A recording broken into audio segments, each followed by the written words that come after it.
Tarihi 5000 yıl öncesine dayanan, kültürlerin birbiriyle kaynaştığı, yeraltı ve yerüstü zenginlikleriyle benzersiz bir coğrafya. Taşında, toprağında insanlığın ilk izleri, örenlerinde, anıtlarında binlerce yılın uygarlık eserleri. Her biri tarihe yön vermiş Türkmen devletlerinin ata yurdu Türkmenistan.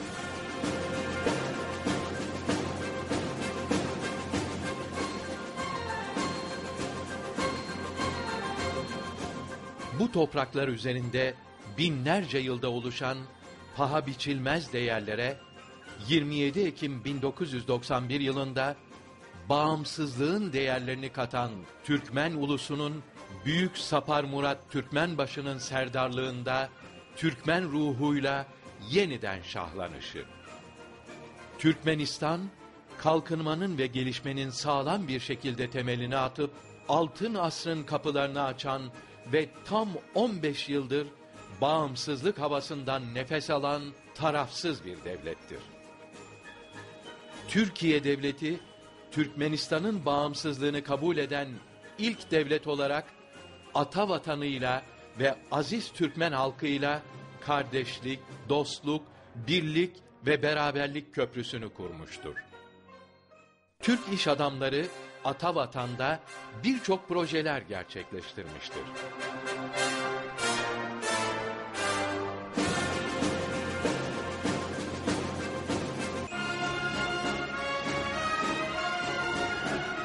Türkmenistan'ın ulu önderi Büyük Sapar Murat Türkmenbaşı'nın bıraktığı ilkeler doğrultusunda halkın geniş katılımıyla yapılan seçimlerde %90'ı aşkın oy oranıyla devlet başkanlığına seçilen Gurbanguly Berdi Muhammedov, atılımcı, yeniliğe açık, modern görüşlü, halkına güvenen bir lider olarak aziz Türkmen halkını refaha ulaştıracak yeni bir kalkınma hamlesini başlatıyor.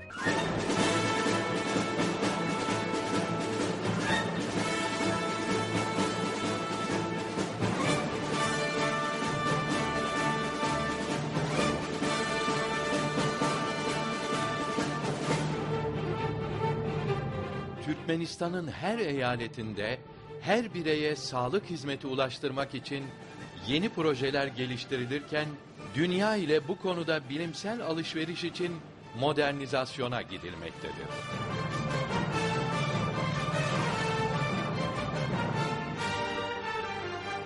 Bağımsızlıktan bu yana modern eğitime geçilerek ilköğretim ve yüksek okullarda çok büyük başarılar kat edilmiş, yeni kurulacak üniversitelerle eğitimde dünya ile entegrasyon sağlanacaktır. Türkmenistan'da ekonominin temel taşlarından birisi enerji. Ülke, büyük ölçekli gaz ve petrol kaynaklarına sahip. Doğalgazın yurt dışına ihraç edilmesi için yeni alternatif taşıma yolları geliştirilmektedir. Türkmenbaşı şehrindeki yeniden kurulan rafineri kompleksiyle doğalgaz ve petrol türevleri ülkenin en önemli ihraç kalemini de oluşturuyor. Elektrik enerjisini yurt dışına, Afganistan'a, İran'a, Türkiye'ye ihraç ediyor. Her yıl birçok doğalgaza dayalı elektrik santralleri kuruluyor.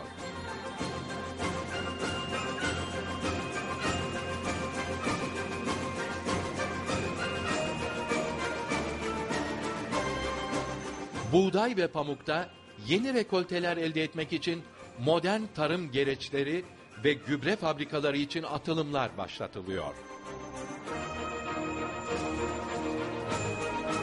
Türkmenistan'da kendine yeten bir ülke olabilmek için tekstil fabrikaları dışında yerli ham maddeye dayalı kağıt, çimento, gübre, mermer, boru gibi birçok fabrikaların geliştirilmesi ve sanayi yatırımları hızla devam etmektedir.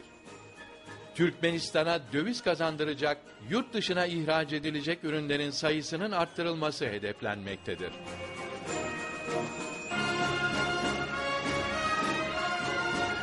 Türkmenistan, spor gelişimine çok önem vermektedir.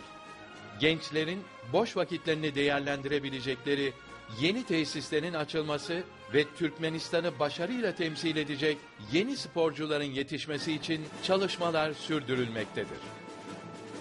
Aşkabat şehri modern tiyatrolarla, müzelerle ve diğer sosyal tesislerle Orta Asya bölgesinde en büyük kültür merkezi olma yolundadır. Türkmenistan'da yakın zamanda gerçekleştirilen etkinlikler, sempozyumlar ve festivaller, dünya ile olan dostluk, barış ve kardeşlik değerlerini güçlendirmektedir.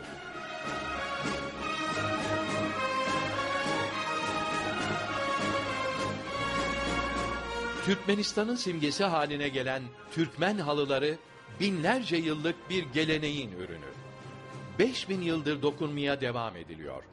Türkmen halısının her metrekaresine 350 ila 500 bin düğüm atılıyor.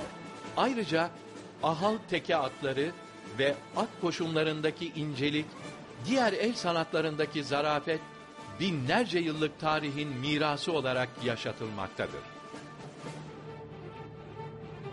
Televizyon kanallarının modernizasyonu ve altyapısının geliştirilmesi, internet hizmetinden tüm bireylerin yararlanması için yeni yatırımlara girişilmiştir.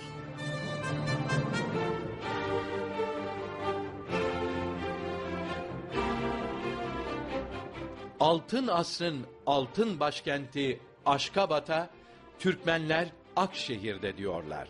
Çünkü neredeyse binaların tamamı beyaz mermerle kaplı. Türkmenlerin tarihe ve tarihi değerlere verdiği kıymetin bir göstergesi olarak tarihten gelen sanat zevkini yeni ve modern şehir Aşkabat'ta aynen yaşatıyor.